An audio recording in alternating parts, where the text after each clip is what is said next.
Bengaluru underworld side reel.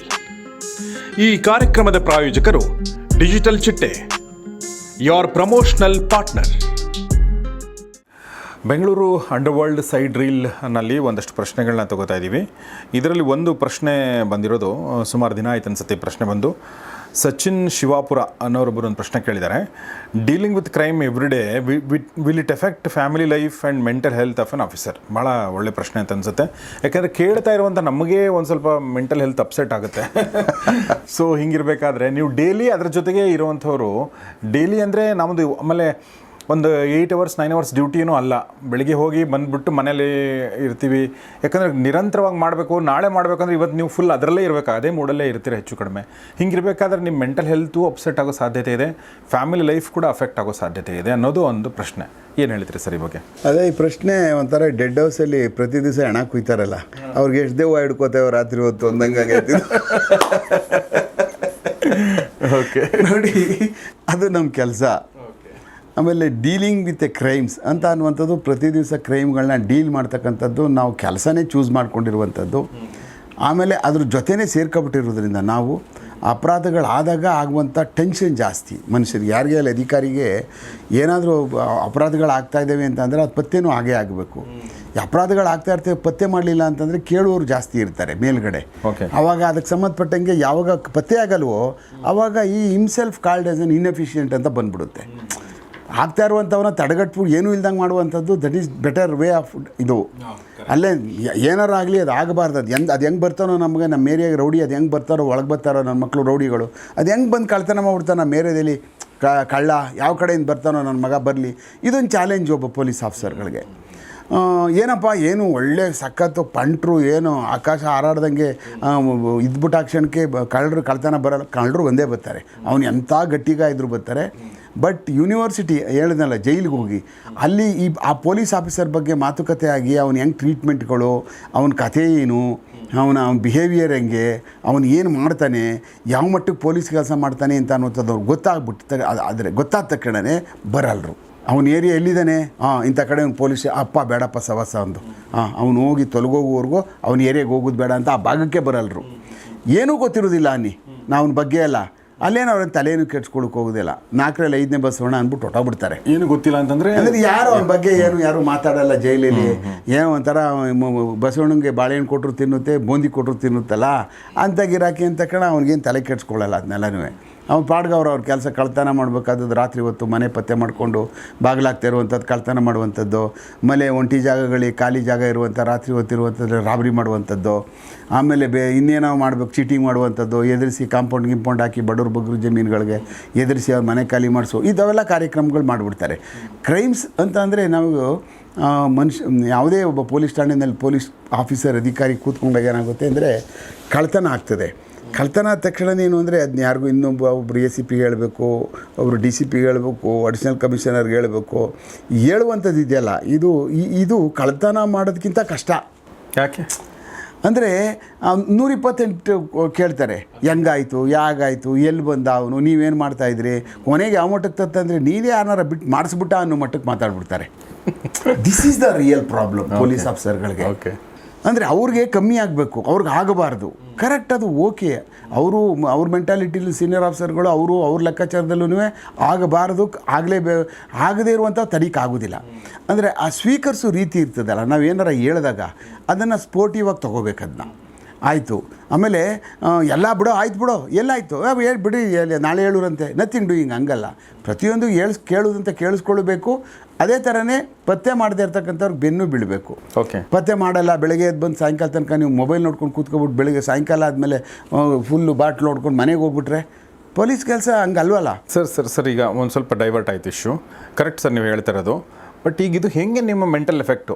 ಅದೇ ನಮಗೇನಾಗುತ್ತೆ ಅಂದರೆ ಪ್ರತಿ ದಿವಸ ಈ ಥರ ಬಂದಾಗ ಕಳ್ತನ, ಅದಕ್ಕೋಸ್ಕರ ಪೊಲೀಸ್ ಸ್ಟೇಷನ್ಗೆ ಹೋದರೆ ಕಂಪ್ಲೇಂಟೇ ತಗೊಳ್ಳಲ್ರು ಸರ್ ಅನ್ನೋದು ಬಂದೆ ನಾನೀಗ ಸಬ್ಜೆಕ್ಟ್ಗೆ. ಏನು ಸರ್ FIR ಮಾಡಲ್ರು ಅಂದರೆ, ಇಲ್ಲಿ FIR ಮಾಡಿದ ಮೇಲೆ ಗುಮ್ತಾರೆ, ಮಾಡಲ್ರು. ಓಕೆ, ಅದಕ್ಕೆ ನಿಮ್ಗೇನೋ ಒಂದು ಕಾರಣ ಹಾಕ್ಬಿಟ್ಟು ಅದು ಇದು ಮಾಡಿ ಹಿಡ್ಕೊಟ್ಬಿಡ್ತೀವಿ, ನಾಳೆ ಬೆಳಗ್ಗೆ ಬನ್ನಿ ಪಟ್ ಅಂತ ಎಲ್ಲ ರೆಡಿಯಾಗಿಟ್ಟಿರ್ತಾರೆ, ಟೇಬಲ್ ಮೇಲೆ ಎತ್ಕೊಂಡೋಗ್ಬಿಡಿಲ್ಲ ಅಂದರೆ ಕೋರ್ಟು ಕಚೇರಿ ಸುತ್ಕೊಂಡು ಹೋಗೋಕ್ಕಾಗ್ತದೆ, ಎಲ್ಲ ಸೀಸ್ ಮಾಡಿಬಿಟ್ರೆ ನಾವು ಹಂಗೆ ಕೊಟ್ಬಿಡ್ತೀವಿ, ಹಿಡಿದು ಹೋಗಿ ಅಂದ್ಬಿಟ್ಟು ನಿಮ್ಮನ್ನು ಸ್ಟೇಷನಿಂದ ಗೊತ್ತಾಕ್ಬಿಡ್ತಾರೆ ಆಚೆ ಇಮಿಡಿಯೇಟಾಗಿ. Why? Because they avoided the case because of this reason. ಕೇಸ್ಗಳಾಗ್ತವೆ, ವೀಕ್ಲಿ ರಿವ್ಯೂ ಹೋಗ್ತದೆ ನಮ್ಮದು, 15 ದಿವಸದ್ದು ಹೋಗುತ್ತೆ, ತಿಂಗಳ ರಿವ್ಯೂಗಳು ಹೋಗ್ತಾ ಇರ್ತವೆ. ಎಷ್ಟು ಅಂತ, ಎಷ್ಟು ಆದೋ, ಎಷ್ಟು ಪತ್ತೆ ಆದೋ, ಇದೆಲ್ಲ ನಮ್ಮ ಮೇಲೆ ಅದು ಪರಿಣಾಮ ಬೀರ್ತಾ ಇರ್ತದಲ್ಲ, ಅಧಿಕಾರಿ ಮೇಲೆ. ಎಷ್ಟು ಎಫಿಷಿಯೆಂಟು ಎಷ್ಟು ಇನ್ಎಫಿಷಿಯೆಂಟ್ ಅಂತ ತೋರಿಸ್ತಾ ಇರ್ತದಲ್ಲ. ಆವಾಗ ನೇರ ಕೇಳ್ಬಿಡ್ಬೋದಲ್ಲ, ಇವನು ಇಷ್ಟು ಪತ್ತೆ ಮಾಡಿದ್ದಾನೆ, ಆಯ್ತು ನಿಮ್ಮದು ಬೇರೆಯವ್ರದ್ದು ಯಾವ್ದು ಆಯಿತು, ನಮ್ಮ ಪೊಲೀಸ್ ಸ್ಟೇಷನ್ದು ಇಷ್ಟು ಪತ್ತೆ ಮಾಡಿದ್ದೀನಿ, ಬೇರೆ ಕಳ್ಳ ಬೇರೆ ಪೊಲೀಸ್ ಸ್ಟೇಷನಲ್ಲಿ ಮಾಡಿರುವಂಥವು ಇಷ್ಟು ಪತ್ತೆ ಮಾಡಿದ್ದೀನಿ. ಅಟ್ಲೀಸ್ಟ್ ನಿಮ್ದು ಮಾಡಲಿಲ್ಲ ಅಂದರೆ ಬೇರೆ ಸ್ಟೇಷನ್ ಅವ್ರು ಮಾಡಿದ್ರೆ ಅವ್ರಿಗೊಂದು ಸಮಾಧಾನ, ಹೌದಲ್ವಾ? ಮಾಡಿದಾನಲ್ಲ, ಅಟ್ಲೀಸ್ಟ್ ಒಂದು ಸ್ಟೇಷನು ಪತ್ತೆ ಆಗಲಿಲ್ಲ ಅಂದರೂ ಬೆಂಗಳೂರಿನಲ್ಲಿ ಅವನದೇ ಪೊಲೀಸ್ ಸ್ಟೇಷನ್ ಪತ್ತೆ ಮಾಡಬೇಕು ಅಂತೇನಿಲ್ಲ, ಆಗಲ್ಲ. ಈ ಕಳ್ಳ ಆಗಲೇ ಬೆಳಗ್ಗೆ ಇಲ್ಲಿದ್ದವನು ಆಗಲೇ ಸಾಯಂಕಾಲ ಯಲಹಂಕದಲ್ಲಿ ಇರ್ತಾನೆ, ಆ ಯಲಹಂಕದಲ್ಲಿ ಆಗಲೇ ನಾಳೆ ಬೆಳಗ್ಗೆ ಆಗಲೇ ಬ್ಯಾಟರಾಯನಪುರಕ್ಕೆ ಬಂದಿರ್ತಾನೆ, ಆಗಲೇ ನೆಕ್ಸ್ಟ್ ಡೇ KR ಪುರಂ ಹೋಗ್ತಾನೆ. ಹಂಗೆ ಆ ಪೊಲೀಸ್ ಸ್ಟೇಷನ್ ಅವನು ಅದೇ ಕಳ್ಳನ ಹಿಡಿದ್ಬಿಡು, ಆಗಲ್ಲ. ಇಲ್ಲಿ ಎಲ್ಲ ಒಂಥರ ಆರ್ಗನೈಸ್ ಅಧಿಕಾರಿಗಳು ಎಲ್ಲರೂ ಎಲ್ಲಿ ಯಾವ ಕಳ್ಳರಿದ್ದಾರೋ, ಯಾವ ಕಳ್ಳ ಅಂತ ಗೊತ್ತಾದ ತಕ್ಷಣ ಯಾವ ಸ್ಟೇಷನಲ್ಲೂ ಮಾಡಿ ಹಿಡಿತಾ ಇರಬೇಕು, ಹಿಡಿದು ರಿಕವರಿ ಮಾಡ್ತಾ ಇರಬೇಕು. ಮಾಡಿದಾಗ whether my police station that is other police station, that is also a good policing. ಅದು ಯಾರ್ದೋ ಒಬ್ಬರು ಪತ್ತೆ ಆಗ್ತಾ ಇರ್ತದಲ್ಲ, ಹಿಡಿತಾ ಇರ್ತೀವಲ್ಲ, ಆಗುವಂಥದ್ದು ಕಮ್ಮಿ ಆಗ್ತಾ ಇರ್ತದಲ್ಲ, ಹಿಡಿತಾ ಇರ್ತೀವಲ್ಲ. ಜೈಲಿಂದ ಬರ್ತಾ ಇರ್ತಾನೆ ಅವನು, ಹಿಂಗೆ ಹೋಗಿ ಆಗಲೇ ಬಂದುಬಿಡ್ತಾನೆ ಒಂದು ವಾರಕ್ಕೆ ಕಳ್ತನ ಕೇಸ್ಗಳಲ್ಲಿ. ಹಿಂಗೆ ಹೋದ ಅಂದರೆ ಒಳಗೆ ಚೆನ್ನಾಗಿ ಒಂದು ವಾರ ಚೆನ್ನಾಗಿ ನಿದ್ರೆ ಮಾಡ್ತಾನೆ, ಒಳ್ಳೆ ಊಟ ಮಾಡಿಬಿಟ್ಟು ಆಗಲೇ ಬಂದಾನೆ ರಾಡ್ ಹಿಡ್ಕೊಂಡು 5,000 ರೂಪಾಯಿ ಕೊಟ್ಬಿಟ್ರೆ ಬಿಟ್ಬಿಡ್ತಾರೆ ಶ್ಯೂರಿಟಿನ. 5,000 ಕ್ಯಾಶ್ ಶ್ಯೂರಿಟಿ ಕೊಟ್ಟರೆ ಸಾಕು ಬಿಟ್ಬಿಡ್ತಾರೆ. ಈ ಅಪಾರ್ಟಿ ಒಂದು ಎಷ್ಟು ಲಕ್ಷ ಕಳ್ತನ ಮಾಡಿದ್ರು ಡಮಾರೆ ಆಚೆ ಬಂದುಬಿಡ್ತಾನೆ. ಇದು ಪೊಲೀಸ್ ಬೇಲ ಸರ್ ನೀವು ಹೇಳ್ತಾ ಇರೋದು? ಇಲ್ಲಿ ಗುಷ್ಟೇ ಇದರಲ್ಲೇ ಕೋರ್ಟಲ್ಲೇ ನಿಮ್ಗೇನು ಲೀಗಲ್ ದೊಡ್ಡ ಶ್ಯೂರಿಟಿ ಅವನು ಇವನು ಪಾಣಿ ಪಟ್ಟ ಅವು ಏನು ಬೇಕಾಗಿಲ್ಲ, ಕ್ಯಾಶ್ ಶ್ಯೂರಿಟಿ ಮೇಲೆ ಬಿಟ್ಬಿಡ್ತಾರೆ. ಇವ್ನು ಕಳ್ತನ ಮಾಡೋದು ಒಂದು ದುಡ್ಡು ಇಟ್ಕೊಂಡಿರ್ತಾನೆ, ಅದೇ ಕೊಟ್ಬಿಡ್ತು ಬಂಡವಾಳ, ಕಳ್ತನ ದುಡ್ಡೇ ಬಂಡವಾಳ. ಹಾಗಾಗಿ ಏನಾಗುತ್ತೆ, ನಮ್ಗೆ ಹಿಡಿತಾ ಇರೋದು ಬರ್ತಾ ಇರ್ತಾನೆ. ಅದಕ್ಕೆ ಏನು 60 ಸಾರಿ ಕಳ್ತನ ಮಾಡಿದಂತೆ ಹಿಡಿದು ಬಂದದ್ದು ಇದೆ, ಹಿಡಿದು ಯಾಕೂ ಆಗಲೇ ಬಾ ಏನು ಆ ಕಡೆ ಹೋಗಿ ಪೊಲೀಸ್ ಸ್ಟೇಷನ್ಗೆ ಬರುವಷ್ಟೊತ್ತಿಗೆ ಆಗಲೇ ಪೊಲೀಸವ್ರು ಜೈಲಿಗೆ ಬಿಟ್ಬಿಟ್ಟು ನಮ್ಮ ಮಕ್ಕಳು ಆಗಲೇ ಇನ್ನೊಂದು ಮನೆ ಕಳ್ತನ ಮಾಡಿಬಿಟ್ಟಿರ್ತಾರೆ.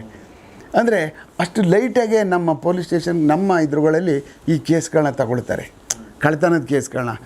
ನನ್ನ ಲೆಕ್ಕದಲ್ಲಿ ಅಷ್ಟು ಲೈಟಾಗೆ ಅಟ್ಲೀಸ್ಟ್ ಬೇರೆ ಒಂದು ಸಾರಿ ಮಾಡ್ದೆ ಆಯಿತು, ಲೈಟಾಗಿ ತೊಗೊಬಿಡೋಣ. ಮೊದಲನೇ ಸಾರಿ ಏನೋ ಕಳ್ತನ ಮಾಡ್ದೆ, ಏನೋ ಕಾರಣ ಇರ್ಬೋದು, 2ನೇ ಸಾರಿ ಮಾಡ್ದೆ, 3ನೇ ಸಾರಿ, 4ನೇ ಸಾರಿ, 5ನೇ ಸಾರಿ, 60ನೇ ಸಾರಿ ಮಾಡಿದವನು 1ನೇ ಸಾರಿ ಮಾಡ್ದಾಗ ಮಾಡಿಬಿಟ್ರೆ ಕರೆಕ್ಟ್. 60 ಕಳ್ತನ ಮಾಡಿದ್ದಾನೆ, ಈಗಾಗಲೇ ಇಷ್ಟೊಂದು ಸಾರಿ ಹೋಗಿ ಬಂದಿದ್ದಾನೆ, ಇಷ್ಟೊಂದು ಕೇಸ್ಗಳಿದ್ದಾವೆ. ಇವನು ಕ್ಯಾಶ್ ಶ್ಯೂರಿಟಿ ಮೇಲೆ ಬಿಡಬೇಡಿ, ಇವನಿಗೆ ರೆಗ್ಯುಲರ್ ಇದು ಮಾಡಿ ಬೇಲೆಬಲ್ ಕೇಸ್ಗಳವು, ಏನೂ ಮಾಡೋಕ್ಕಾಗೋದೇ ಇಲ್ಲ. ರಿಜೆಕ್ಟ್ ಮಾಡಿಬಿಡಿ, ಸೆಷನ್ಸ್ ಕೋರ್ಟ್ಗೆ ಹೋಗಿ ಸುತ್ತಾಡಲಿ. ಸೆಷನ್ಸ್ ಕೋರ್ಟ್ಗೆ ಅಲ್ಲಿ ಇಲ್ಲಿ ಬೇಲ್ ಆದರೆ ಅಲ್ಲಿ ರೆಗ್ಯುಲರ್ ಬೇಲ್ ಕೊಡಬೇಕು, ಬೇರೆ ಯಾರೋ ಶ್ಯೂರಿಟಿ ಇಟ್ಕೊಳ್ಬೇಕು. ಇಲ್ಲ ಹಂಗಲ್ಲ, ಇಲ್ಲಿ ಯಾರೋ ಇರ್ತಾರೆ, ಒಂದಷ್ಟು ಕಾಸು ಕೊಡ್ತಾರೆ, ಬಿಟ್ಬಿಟ್ಟು ಆಗಲೇ ಬರ್ತಾನೆ, ನಾಳೆ ಕೊಟ್ಬಿಡ್ತೀನಿ ಅಂತ ಕಾಸು ಇಸ್ಕೋತಾರೆ. ಯಾಕೆ ನಾಳೆ ಬಂದು ಹೊಡೆದಿದ್ದೀನಿ ಅಂತ ಗೊತ್ತಾ ಯಾರ್ದಾರ ಮನೇನ. ಸರ್, ಇದು ನಿಮ್ಮ ಇದೆಲ್ಲ ಎಫೆಕ್ಟ್ ಆಗುತ್ತೆ ಅದು ಎಫೆಕ್ಟ್. ಇದು ಒಂದು ನಿಮ್ಮ ಮೆಂಟಲ್ ಎಫೆಕ್ಟ್ ಆಗುತ್ತೆ ನೀವು ಹೇಳಿದ್ರಿ. ಮತ್ತು ಹೈಯರ್ ಅಧಿಕಾರಿಗಳಿಗೆ ನೀವು ಅದನ್ನು ಸಬ್ಮಿಟ್ ಮಾಡಬೇಕು. ನಾವು ಕೆಲವಷ್ಟು ಟೈಮಲ್ಲೆಲ್ಲ ವಿರೋಧನೆ ಮಾಡಿಬಿಟ್ಟಿದ್ದೀವಿ, ಜಗಳನೇ ಕಾದ್ಬಿಟ್ಟಿದ್ದೀವಿ ಹಿರಿಯ ಅಧಿಕಾರಿಗಳ ಜೊತೆ. ಏನು ಹಿಂಗೆ ಮಾತಾಡ್ತೀರಿ ನೀವು, ಏನು ಯಾಕೆ, ಏನು ಸಮಾಚಾರ ಒಂದು ಯಾವತ್ತೇ ಅಷ್ಟೇ ಆಗಿ ನೀವು ಕೆಲಸ ಮಾಡ್ತಾ ಇರಬೇಕಾದಾಗ ಅನ್ನುವಂಥ ಡಿಸಿಪ್ಲಿನ್ ಅನ್ನೋ ಹೆಸರಿನಲ್ಲಿ ನಮಗೆ ಭಯಂಕರವಾಗಿ ಹರ್ಟಾದಾಗ ಸಾಮಾನ್ಯವಾಗಿ ತಡ್ಕೊಳ್ಳುವಂಥದ್ದು ಇರಲ್ಲ.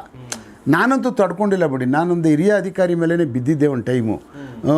ಭಾಳ ಹರಾಸ್ ಮನುಷ್ಯ ಮಾಡ್ತಾಯಿದ್ದ, ಸಿಕ್ಕಾಬಟ್ಟೆ ಬೈದು ಬಿಡೋದು, ಕಳ್ತನ ಆಗ್ಬಿಡ್ತು ಅಂತಂದರೆ ಅವನೇ ಮಾಡಿದ್ದಾನೆ ಅನ್ನುವಂಥದ್ದು. ಅವನು ಕಳ್ತನ ಆಗೋದೆ ಅಂದ ತಕ್ಷಣ ಬೈದೇ ಕೆಲಸ, ಇನ್ನೇನು ಬೇರೆ ಏನೂ ಮಾಡ್ತಾನೇ ಇರಲಿಲ್ಲ ಯಪ್ಪ. ನನಗೊಂದು ದಿವಸ ಒಂದು ಸಾರಿ ಆ ಥರದ್ದೊಂದು ಘಟನೆ ಆಯಿತು. ನಮ್ಮ ಸಬ್ ಇನ್ಸ್ಪೆಕ್ಟ್ರಿಗೆ ಈ ಥರ ಆಗಿ ಮಾಡಿಬಿಟ್ಟು ನನಗಲ್ಲ ಬೈದು. ಆಮೇಲೆ ನಾನು ಕೇಳಿದೆ, ಈ ಥರ ಎಲ್ಲ ನೀವು ಬೈದುಬಿಟ್ರೆ ಹಂಗೆ ಸರ್, ಇಷ್ಟೊಂದು ಒಬ್ಬ ಮನುಷ್ಯ ಅನ್ನೋ ಥರದಲ್ಲಿ ಟ್ರೀಟ್ ಮಾಡಬೇಕಲ್ಲ, ಇಷ್ಟೊಂದು ಭಯಂಕರವಾದಂಥ ಅದು ಈ ಥರ ಎಲ್ಲ ನಾವು ಯಾರು ಇವ್ರಿಗೂ 12 ಮರ್ಡರ್ ಮಾಡಿರೋರ್ಗೂ ಆ ಥರ ನಾವು ಮಾತಾಡ್ಸೋದಿಲ್ವಲ್ಲ. ನೀವು ಪೊಲೀಸ್ ಅಧಿಕಾರಿಗೆ ಹಿಂಗೆ ಮಾಡಿಬಿಟ್ರೆ ಹಂಗೆ ಅಂತೇಳಿ ನಾನು ಒಂದು ಬೇರೆ ಮಟ್ಟಕ್ಕೆಲ್ಲ ಹೋಗಿ ನಾನು ಅದನ್ನು ವಿಚಾರ ಮುಟ್ಟಿಸ್ಬಿಟ್ಟಿದ್ದೆ. DG ಲೆವೆಲ್ವರೆಗೂ ನಾನು ತೊಗೊಂಡೋಗ್ಬಿಟ್ಟಿದ್ದೆ ಅದನ್ನ. ಹಿಂಗೆಲ್ಲ ಮಾಡೋದು ತಪ್ಪದು. ನಮ್ಮ ಕೆಲಸ ನಾವು ಮಾಡ್ತಾಯಿರ್ತೀವಿ, ನಿಮ್ಮ ಕೆಲಸ ನೀವು ನಾವೆಲ್ಲರೂ ತಪ್ಪು ಮಾಡಿದ್ರೆ ನೀವೇನು ಕ್ರಮ ಜರುಗಿಸಿ. But in respect of harass ಅದೆಲ್ಲ ಮಾಡಬಾರ್ದಲ್ಲ, ತಪ್ಪಲ್ವಾ? ಅವಾಗ ಕುಬ್ಜರಾಗ್ಬಿಡ್ತಾರೆ ಅಧಿಕಾರಿಗಳು, ಏನೂ ಮಾಡಲ್ರು. ಕರೆಕ್ಟ್. ಅವ್ರಿಗೆ ಪ್ರೋತ್ಸಾಹನೂ ಮಾಡಬೇಕು, ಮಾಡದಿರೋರು ಬಲಿ ಹಾಕ್ಬೇಕು. ಕಳ್ಳರಿದ್ದಾರೆ ಕೆಲಸ ಮಾಡಲ್ರು, ಅವ್ರನ್ನ ನೀವು ಕ್ಯಾಟಗರೈಸ್ ಮಾಡಿ ಏನು ಮಾಡ್ತಿರೋ ಎಲ್ಲ ಕಳಿಸಿ ನೀವು ಅವ್ರಿಗೆ ಏನೇನು ಮಾಡಬೇಕು ಅಂದ್ಬಿಟ್ಟು ಅಂತ. ಮಾಡೋರ್ಗೂ ಒಂದೇ, ಮಾಡದಿರೋರ್ಗೂ ಒಂದೇ, ಎಲ್ಲರಿಗೂ ಒಂದೇ ಗದಾಪ್ರಹಾರ ಮಾಡಿಬಿಟ್ರೆ ಕರೆಕ್ಟ್. ಒಂದು 100 ಜನದಲ್ಲಿ ಒಂದು 30 ಜನ ಮಾಡಲ್ರು. ಹೌದು. ಇನ್ನು 70 ಜನ ಮಾಡ್ತಾ ಇರ್ತಾರೆ. ಈ 30 ಜನಕ್ಕೆ ಏನು ಯೂಸ್ ಮಾಡುವಂಥ ಗದಾಪ್ರಹಾರನು 70 ಜನಕ್ಕೂ ಮಾಡಿಬಿಟ್ರೆ ಅವ್ರು ಮಾಡೋರು ಎಲ್ಲಿ ಮಾಡ್ತಾರೆ ಕೆಲಸನ? ಯಾವನು ಹುಚ್ಚ ಕಣೆ, ನಮ್ಮ ಪಾಡಿಗೆ ನಾವು ಸುಮ್ಮನೆ ಇರೋಣ ಅಂದ್ಬಿಡ್ತಾರಾಗ. ಅದು ಯಾವತ್ತೂ ಅಡ್ಮಿನಿಸ್ಟ್ರೇಷನಲ್ಲಿ ಅದು ಫೇಲ್ಯೂರೇ ಜಾಸ್ತಿ. ಪ್ರೋತ್ಸಾಹ ಮಾಡಿದಷ್ಟು ಪೊಲೀಸಿಂಗ ಜಾಸ್ತಿ ಕೆಲಸ ಮಾಡ್ತಾರೆ ನಾನು ಅಂದ್ಕೊಂಡಿರೋದು. ಕರೆಕ್ಟ್. ಬಟ್ ಹರಾಸ್ಮೆಂಟು ಈ ಥರದ್ದೆಲ್ಲ ಇವೆಲ್ಲ ಹೇಳ್ತಾರಲ್ಲ, ಇವರು ಕ್ವಶನ್ ಕೇಳಿರೋದು ಹೇಳಿ ಅವರು ಏನು ಸರ್ ನಿಮಗೆಲ್ಲ ಹೆಂಗೆ ಇವೆಲ್ಲ ಇದ್ದೇವೆ ಪೊಲೀಸಿಂಗೆಲ್ಲ ಅದೆಲ್ಲ ತಲೆ ಏನು ಕೆಡ್ಸ್ಕೊಳಕ್ಕೆ ಹೋಗೋದಿಲ್ಲ. ಇದ್ದೇ ಒಂಥರ ಅಡಿಕ್ಟ್ ಆಗೋಗ್ಬಿಟ್ಟಿರ್ತೀವಿ ಆ ಪೊಲೀಸಿಂಗಲ್ಲಿ. ರಾತ್ರಿ ಫೋನ್ ಬಂದರೆ ಫೋನ್ ಬಂತ ಸ್ಟೇಷನಿಂದ ಏನೋ ಆಗಿದೆ ಈಗ ಸರ್ ಎರಡೇ ನಿಮಿಷ ನಾವು ಬಟ್ಟೆ ಹಾಕ್ಕೊಳ್ಳೋದು. ಮಧ್ಯರಾತ್ರಿ 2 ಗಂಟೆ ಆದರೂ ಏನಾದರೂ ಒಂದು ಇಂಪಾರ್ಟೆಂಟ್ ಘಟನೆ ಆಗಿದೆ ಅಂದರೆ ಮ್ಯಾಕ್ಸಿಮಮ್ 2 ಗಂಟೆ ಎರಡು ಮ್ಯಾಕ್ಸಿಮಮ್ 2-3 ಮಿನಿಟ್ಸ್ ಅಷ್ಟೇ. ಗಾಡಿ ಅಲ್ಲೇ ಇರ್ತದೆ, ನಮ್ಮದೇ ಇರ್ತದೆ, ನಾವು ಎತ್ಕೊಂಡು ಓಡಿಸ್ಕೊಂಡು ಓಡೋಗ್ಬಿಟ್ಟು ಟಕ್ ಅಂತ ಹೊಟ್ಟೋಗ್ತೀವಿ ನಾವು. ಡಿಲೇ ಪ್ರಶ್ನೆನೇ ಇಲ್ಲ. ಸಾಯಂಕಾಲ ಬರ್ತೀನಿ, ಬೆಳಗ್ಗೆ 5 ಗಂಟೆಗೆ ಬರ್ತೀನಿ, 6 ಗಂಟೆ ನಥಿಂಗ್ ಡೂಯಿಂಗ್. ಯಾರೇ ಪೊಲೀಸ್ ಅಧಿಕಾರಿ ಹಂಗೆ ಮಾಡೋದಿಲ್ಲ. ಅದು ಇಮಿಡಿಯೇಟಾಗಿ ಹೋಗ್ಬಿಡ್ತಾರೆ. ಹೋಗಲಿಲ್ಲ ಅಂದರೆ ಹಿರಿಯ ಸೀನಿಯರ್ ಆಫೀಸರ್ ಬಂದುಬಿಡ್ತಾರೆ ಜಾಗಕ್ಕೆ ನೈಟ್ ಅವರಲ್ಲಿಗೆ. ಸರ್ ಇನ್ನು ಫ್ಯಾಮಿಲಿ ಲೈಫ್ ಸರ್, ಫ್ಯಾಮಿಲಿ ಲೈಫಿಗೆ ಎಫೆಕ್ಟ್ ಆಗಲ್ಲ ಸರ್ ಇದು? ಅಲ್ಲ, ಫ್ಯಾಮಿಲಿ ಲೈಫ್ಗೆ ಏನು ಅಂಥದ್ದೇನು ಆಗಲ್ಲ. ಬೆಂಗಳೂರು ಸಿಟಿನಲ್ಲಿ ಇರ್ತಕ್ಕಂಥವ್ರಿಗೆ ಪೊಲೀಸ್ ಕೆಲಸ ಮಾಡೋರಿಗೆ ಸ್ವಲ್ಪ ತುಂಬ ಓಡಾಡೋದಿರ್ತದೆ. ಕೆಲವಷ್ಟು ಜನ ಬೆಂಗಳೂರು ಸಿಟಿಗೆ ಬಂದು ಅವ್ರಿಗೆ ಒಂದೇ ಗನ್ನ ಒಂದು ದಿವಸ ಬೆಲ್ಟಿಗೆ ತಗಲಾಕೋದೇ ಪೊಲೀಸ್ ಕೆಲಸ ಮಾಡಿರೋರು ನೋಡಿದ್ದೀನಿ ನಾನು. ತಗಲಾಕೊಂಡೇ ಇಲ್ಲ ಅವ್ರ ಲೈಫ್ನಲ್ಲೂ ಗನ್ನ. ಒಂದೇ ಒಂದು ದಿವಸ ಬೆಂಗಳೂರು ಸಿಟಿಯಿಂದ ಆಚೆ ಹೋಗಿ ಒಬ್ಬ ಕಳ್ಳನ ಹಿಡ್ಕೊಬೋದೆ ನೀಟಾಗಿ ರಿಟೈರ್ಡ್ ಆಗಿರುವಂಥ ಪೊಲೀಸ್ ಅಧಿಕಾರಿನೂ ನೋಡಿದ್ದೀನಿ. ಆ ಥರನೂ ಇದ್ದಾರೆ. ಅವ್ರಿಗೇನು ಹೇಳೋದು, ಅವ್ರು ಆರಾಮಾಗಿ ಅವ್ರು ಬೊಂಬಟಾಗ ಅವರು ಹಗಲು ರಾತ್ರಿ ಮಾಡಿ ಏನು ಸುಖ ಚಿಂದಿ ಚಿತ್ರಾನ್ನ ಮಾಡಿ ಏನಾದರೂ ಒಂದು ಮಾಡಲೇಬೇಕು. ಪ್ರತಿ ದಿವಸ ಏನಾದರೂ ಒಂದು ಪತ್ತೆ ಮಾಡಬೇಕು ಅನ್ನುವಂಥ ಪೊಲೀಸ್ ಅಧಿಕಾರಿಗಳು ತುಂಬ ಜನ ಬಂದು ಕೆಲಸ ಮಾಡಿ ಹೋದವರು ಇದ್ದಾರೆ. ಹಾಗೆ ಎಲ್ಲ ಒಂದೇ ಥರ ಇರಬೇಕು ಅಂದರೆ ಕಷ್ಟ ಆಗ್ತದೆ. ಅದರಿಂದ ಏನು ಎಲ್ಲ ಜಾಬ್ಗಳಲ್ಲೂ ಈ ಪ್ರೊಫೆಷನಲ್ ಹಜಾರ್ಡ್ಸ್ ಅನ್ನುವಂಥದ್ದು ಎಲ್ಲದರಲ್ಲೂ ಇರುತ್ತೆ. Not only police job, but ಇದರಲ್ಲಿ ರೆಸ್ಪಾನ್ಸಿಬಿಲಿಟಿ ಜಾಸ್ತಿ ಇರುತ್ತೆ. ಯಾಕೆಂದರೆ ನಮ್ಮ ಕೈಯಲ್ಲಿ ಮನುಷ್ಯರು ಇರ್ತಾರೆ, ಮನುಷ್ಯರು ಲಾಕಪ್ಪಲ್ಲಿ ಇರ್ತಾರೆ. ನನ್ನ ಮಕ್ಳು ಏನಾರು ಮಾಡಿ ನನ್ನ ಮಕ್ಳಿಗೆ ಅವ್ನು ಇವ್ನಿಗಾಗಲ್ಲ 4-5 ಜನ ಲಾಕಪ್ಗೆ ಹಾಕಿರ್ತಾರೆ. ಅವ್ನು ಕತ್ತಿಸ್ಬಿಡ್ತಾರೆ, ನಮ್ಗಳು ಕಣ್ಣು ಚುಚ್ಚಿಬಿಡ್ತಾರೆ, ಕೆಳಗಡೆ ಏನೇನು ಇಸ್ಕ್ಬಿಡ್ತಾರೆ. ಒಂದೊಂದು ಕಾಟ ಅಲ್ಲ, ಲಾಕಪ್ಪಲ್ಲಿದ್ದಾಗ ಜನ ಭಾಳ ಏನೇನೋ ತೀರ್ಮಾನ ಮಾಡ್ಕೊಬಿಡ್ತಾರೆ. ಗುದ್ಕೊಬಿಡ್ತಾರೆ, ಡಿಕ್ಕಿ ಹೊಡ್ಕೊಬಿಡ್ತಾರೆ, ನಾಲಿಗೆ ಕಚ್ಕೊಬಿಟ್ಟು ಕೆಮ್ಮು ಹಾಕ್ಬಿಡ್ತಾನೆ, ರಕ್ತ ಬಂದ್ಬಿಡ್ತು, ಹಾರ್ಟ್ ಅಟ್ಯಾಕಿಂದ ರಕ್ತ ಬಂದ್ಬಿಡ್ತು ಅಂತ. ಅಲ್ಲಿರೋ ಇವು ನಡುಗೋಗ್ಬಿಡ್ತಾನೆ ಅವನು. ಅಯ್ಯಪ್ಪ ನಾನಿದ್ದೀನಪ್ಪ, ಸತ್ತೋಗ್ಬಿಟ್ರೆ ನಾನು ಜೈಲಿಗೆ ಹೋಗ್ಬೇಕಲ್ಲ ಅಂದ್ಬಿಟ್ಟು ಅಂತ. ಭಾಳ ಕಷ್ಟ ಇದೆ. ಅಷ್ಟು ಸುಲಭದ ಮಾತಲ್ಲ ಪೊಲೀಸಿಂಗು. ಮನುಷ್ಯರನ್ನ ಹ್ಯಾಂಡ್ಲ್ ಮಾಡುವಂಥದ್ದು ಯಾರನ್ನೂ ಬೇಕಾದರೂ ಮಾಡ್ಬೋದು. ನಾಗರಾವ್ ಸಾಕ್ಬಿಡ್ಬೋದು ಬೇಕಾದ್ರೆ ಸಾವಿರಾರನ್ನ ಹುಷಾರಾಗಿ. ಇವು ಮನುಷ್ಯರುಗಳನ್ನ ಅಷ್ಟು ಸುಲಭಕ್ಕೆ ಅದು ಸ್ಟ್ರೆಸ್ಟೆಡ್, ಭಾಳ ಸ್ಟ್ರೆಸ್ಫುಲ್ ಎಲ್ಲ ಬರೋರೆಲ್ಲ ಎಲ್ಲ ಏನೋ ಮನಸ್ಸು ಕೆಟ್ಟೋಗಿ ಖರಾಬಾಗಿ ಹೊಡೆಸ್ಕೊಂಡು ಹೊಡೆದು ನೀವು ಜೈಲಿಗೆ ಹೋಗುವಂತ ನಾಳೆ ಏನಾಗ್ತದೋ ಅಂತ ಒಂದು ಅವಮಾನ ಆಗುತ್ತೆ ಅಂತ ಇನ್ನೊಂದು ಸಂಖ್ಯೆ.